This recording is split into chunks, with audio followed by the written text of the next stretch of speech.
ఈరోజు ఈ వీడియోలో మనం లంగాకి డబుల్ స్టిచ్చింగ్ ఎలా వేసుకోవాలో చూద్దాము. ఫస్ట్ మనం ఏ లంగా అయితే వేసుకోవాలనుకుంటున్నామో అది తీసుకొని ఒక ఎడ్జ్ నుంచి ఇంకో ఎడ్జ్ పట్టుకొని 2-3 సార్లు ఇలా అన్నామంటే మనకి కుట్ అనేది స్ట్రైట్గా వచ్చేస్తుంది అనమాట. వచ్చిందా లేదా అనేది ఒక్కసారి మనం కన్ఫర్మ్ చేసుకున్నాక ఏదో ఒక ఎండ్ నుంచి అయితే మనం ఇలా పాదాన్ని పెట్టేసుకోవాలి. పెట్టుకున్న తర్వాత ఇంకా కింద మనకి క్లాత్ ఎక్స్ట్రా ఏమీ లేదు అని ఒకసారి చూసుకున్న తర్వాత కుట్టు మనం ఇలా మనకి పాత కుట్టు వడిస్తాడు కదా ఒక కుట్టు, ఆ కుట్టు మీదే వేసుకున్నా పర్వాలేదు, లేకపోతే కొద్దిగా ఇటువైపు జరిపి వేసుకున్నా పర్వాలేదు. అంతేగాని కుట్టుకి అవతల సైడ్ మాత్రం వేసుకోకండి లంగా మీదకి వచ్చేసినట్టు. ఎందుకంటే కొత్తగా వేసినప్పుడు ఏంటి అంటే మనకి లంగా షేప్ అవుట్ అయిపోయే ఛాన్స్ అనేది ఉంటుందన్నమాట. అందుకని చెప్పేసి కుట్టు మీద వేయడానికి ట్రై చేయండి మ్యాక్సిమము. అలాగే ఇలా పెట్టి క్రాస్గా పెట్టి మాత్రం వేయకండి. మనం కుట్టు వేసేటప్పుడు క్లాత్ అనేది ఎప్పుడూ కూడా ఇలా స్ట్రైట్గా ఉండాలన్నమాట. మిషన్కి చూసుకొని స్ట్రైట్గా పెట్టండి. మనం క్లాత్ని స్ట్రైట్గా పెట్టుకోకపోతే ఏమవుతుందంటే ఇలా మనకి సైడ్లు ఎక్కడైతే కుట్టేస్తామో అక్కడ ప్రిల్స్ లాగా వచ్చేస్తాయి అన్నమాట. సినిమా హాల్లో కర్టన్స్ ఉంటాయి చూడండి, ఆ విధంగా వచ్చేస్తాయి. అందుకని మనం ఎప్పుడైనా సరే ఇలా స్ట్రైట్గా జరుపుకుంటూ మనం కుట్టు అయితే వేసుకోవాలి. మోచేత్తో వేసుకోవచ్చు, లేకపోతే కుట్టు ఆపేసి చేత్తో జరుపుకొని అయినా వేసుకోవచ్చు. కుట్టు స్టార్ట్ చేసేటప్పుడు మనం ఒక రఫ్ అయితే ఇవ్వాలి. తర్వాత కుట్టు ఎండింగ్లో కూడా మనకి రఫ్ అయితే ఇవ్వాలి. అలా చేయడం వల్ల కుట్టు అనేది కొద్దిగా గట్టిగా ఉంటుందన్నమాట, ఊడిపోకుండా. స్టార్టింగ్లో ఎండింగ్లో రఫ్ ఇవ్వడం అనేది చాలా ఇంపార్టెంట్. అలాగే ఇక్కడ చూసారా మనకి కొత్త లంగాకి చిన్న ఫోల్డింగ్ అయితే వచ్చింది. అలాంటివన్నీ చూసుకుంటూ సరి చేసుకుంటూ వేయాల్సి ఉంటుందన్నమాట. లేకపోతే లంగా అనేది షేప్ అవుట్ అయిపోవడము, బాగోదు, టైట్ అయిపోవడము ఇలాంటివి అనమాట. చిన్న లంగా అనుకోండి ఖచ్చితంగా టైట్ అయిపోతుంది, పెద్ద లంగా అయితే షేప్ అవుట్ అయిపోవడం ఇలా బాగోదు మంచిగా. మనల్ని నమ్మి కస్టమర్ వచ్చినప్పుడు మనం ఏదైనా సరే ఫినిషింగ్ అనేది కొద్దిగా నీట్గా ఇస్తే వాళ్ళకు కూడా ₹1 ఇవ్వడానికి ఆలోచించరు. సో ఇలాంటివన్నీ మనం ఇలా ఫోల్డ్ చేసి కుట్టేసుకోకుండా ఇలా కొద్దిగా లాగిపెట్టి పెట్టామంటే కుట్టు అనేది నీట్గా సమానంగా వచ్చేస్తుంది అనమాట. ఇలా ఒక కుట్టు వేసిన తర్వాత మనకి లంగాకి ఎన్ని కుట్లు అయితే వచ్చాయో నిలువు కుట్లు అవన్నీ చూసుకొని నిలువుగా కుట్టేసుకోవాలి.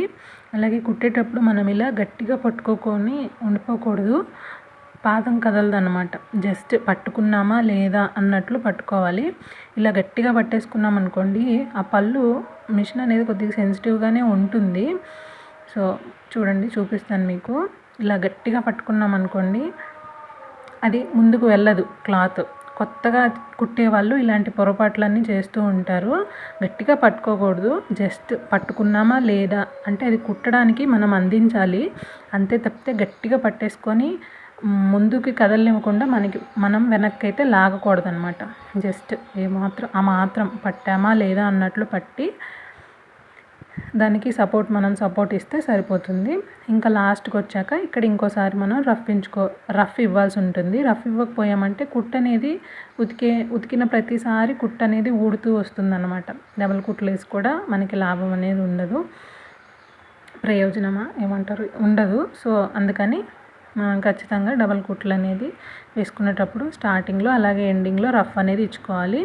ఇక్కడ అన్ని సైడ్స్ అయిపోయాక లాస్ట్ నాడ దగ్గరికి వచ్చేసరికి ఇక్కడ మనకి కొద్దిగా ఓపెన్ అనేది ఉంటుంది కదా, అక్కడ రఫ్ అనేది కొద్దిగా ఎక్కువగా ఇచ్చుకున్నాం అనుకోండి మనం అక్కడ తొందరగా పిగిలిపోకుండా ఉంటాయి అన్నమాట కుట్లు.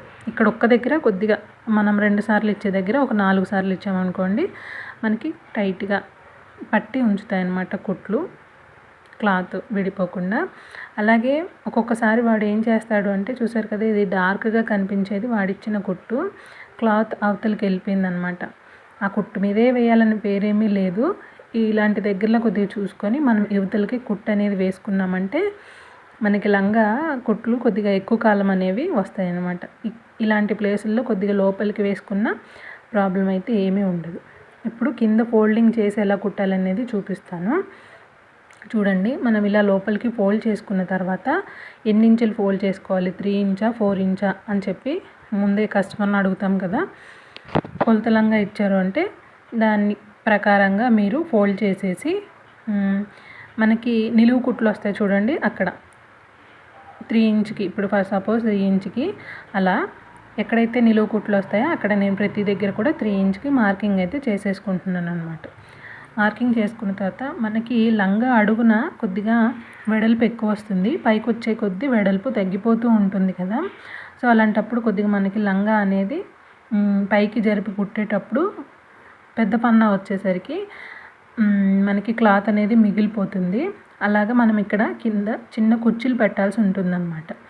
ఎలా పడితే అలా పెట్టేయకుండా మనకి నిలువు కుట్లు వస్తాయి చూడండి, అక్కడ మాత్రమే మనం ఇలా చిన్న చిన్న ఫోల్డింగ్స్ చేసుకోవాలి. మరి పెద్ద పెద్దవి కాదు, చిన్న చిన్న ఫోల్డింగ్స్ చేసుకుంటూ ఇలా రావాలి. కుట్లు దగ్గర ఫోల్డింగ్ వేయడం వల్ల మనం లంగా అనేది నీట్గా ఉంటుంది. కుట్ల దగ్గర కాకుండా లంగా అటుకు ఇటుకి కుట్టుకు మధ్యలో ఫోల్డింగ్ ఇచ్చామంటే ఇగోండి ఇలా వచ్చేస్తుంది అనమాట బుడగలాగా. అది ఉతికే కొద్దీ కొద్దిగా చిరాగ్గా కనిపిస్తుంది, అంత నీట్గా ఉండదు.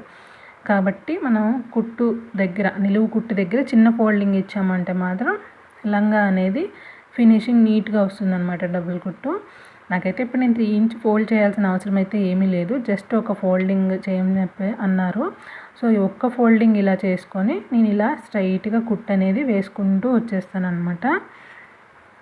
లంగా చుట్టూ కూడా మనం ఇంతే ఫోల్డింగ్ చేస్తూ జరుపుతూ, ఇక్కడ కూడా అంతే స్ట్రైట్గా ఉండాలి, అటు ఇటు జరగకుండా కిందకి మీదకి అవ్వకుండా క్లాత్ అనేది స్ట్రైట్గా ఉంచుకోవాలన్నమాట ఎప్పుడైనా సరే. ఇలా కుట్టేటప్పుడు ఇలా కింద అంచులు కుట్టేటప్పుడు మనం చివరన కుట్టుకోవాలన్నమాట. ఇలా మనం లంగా డబల్ స్టిచ్చింగ్కి 30 to 50 మధ్యలో అయితే ఛార్జ్ చేయొచ్చు. మీ ఏరియాలో ఎంత తీసుకుంటారో కనుక్కొని ఛార్జ్ చేయడం బెస్ట్. కుట్టు మొదలు పెట్టినప్పుడు అలాగే కుట్టు ఆపేసినప్పుడు ఎప్పుడో కూడా రఫ్ ఇచ్చుకుంటే మనకి ఎక్కువ రఫ్ ఏమి ఇవ్వక్కర్లేదు. ఒక కుట్టు పడే దగ్గర మనం 2 కుట్లులాగా వేసుకుంటే ఒక్కసారి రఫ్ ఇచ్చామంటే సరిపోతుంది అనమాట. తర్వాత ఎక్స్ట్రా దారాన్ని ఇలా కట్ చేసేసుకోవాలి. చూపిస్తున్నాను కదా చూడండి, ఇలా పైకి చివరన కుట్టుకోవాలన్నమాట. ఫోల్డ్ చేసిన ఫోల్డింగ్కి చివరన కుట్టుకోవాలి, మధ్యలో అయితే కుట్టకూడదు. ఎందుకంటే మనం ఉతికాక ఈ ఉంటుంది కదా, ఈ ఫోల్డింగ్ అనేది కిందకు వచ్చేసి అంత బాగా ఉండదు. అదే ఈ చివరన కుట్టుకున్నాం అనుకోండి, ఉతికినా చేసినా కూడా ఈ ఫోల్డింగ్ అనేది ఇంకా కిందకు వెళ్ళే ఛాన్స్ కూడా ఉండదు. ఇంకెక్కడ కుట్టామో ఎలా కుట్టామో అలానే ఉండిపోతుంది అనమాట. ఇంకా లంగాకి లాస్ట్ అండ్ ఫైనల్ స్టిచ్ ఏంటి అంటే ఇక్కడ నాడా కాడ అనమాట. ఇక్కడ ఇంకొద్దిగా ఎక్కువ జాగ్రత్తగా ఉండాలి, ఎందుకంటే మనం నాడా మీద కుట్టు పడకూడదు అనమాట. నాడా మీద కుట్టు పడింది అంటే మనం ముడి వేసుకోవడానికి చాలా కష్టంగా ఉంటుంది. సో ఇక్కడ చూసుకొని నాడా మీదకి కుట్టు వెళ్ళకుండా చూస్తూ కుట్టు వేసేసామంటే ఇంకా మన లాస్ట్ అండ్ ఫైనల్ లంగా డబల్ స్టిచ్చింగ్ అయితే అయిపోతుంది. ఈ వీడియో ఇక్కడ దాకా చూసారు అంటే ఎంతో కొంత యూజ్ అయింది అనుకుంటున్నాను. ఇంకా ఏమైనా డౌట్స్ ఉన్నా, ఏ వీడియోస్ అయినా కావాలి అన్నా నాతో కింద కామెంట్ సెక్షన్లో అడగడం మాత్రం అస్సలు మర్చిపోకండి. ఖచ్చితంగా చేయడానికి అయితే ట్రై చేస్తాను.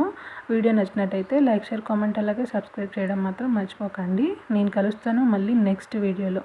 అంతవరకు సెలవు, ఉంటాను. బాయ్.